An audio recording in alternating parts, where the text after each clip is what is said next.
Nader, I'm going to give you a fact scenario here. Suppose the suspect uses a friend's computer to draft some documents.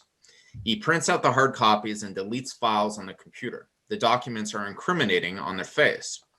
The police execute a search warrant on the friend's house, and they seize and search the computer.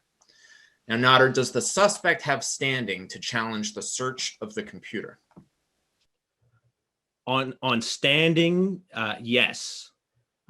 He certainly gets his foot in the door on standing. Whether or not he ultimately can make out a reasonable expectation of privacy is going to depend on the totality of the circumstances.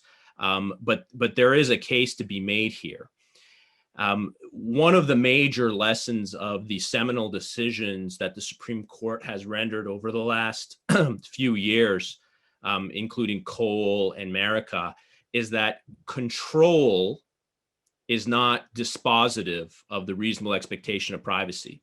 The fact that it's not his computer, that the computer does not belong to him, is not dispositive on the issue of reasonable expectation of privacy.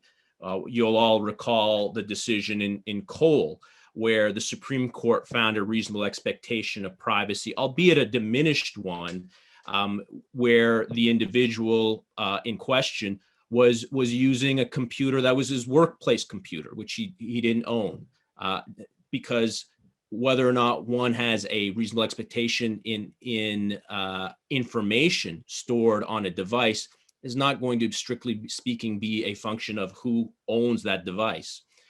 And then you'll also recall in 2017, the Marica decision. I mean, that was a situation where the messages that the police seized and searched were located on the recipient's phone. And the question was whether or not Marica could bring a Section 8 application, whether he had standing to challenge the search of the phone of someone he had sent messages to. And again, the key lesson from that case, again, was in the totality of the circumstances, control of the device could be relevant, but it's not dispositive.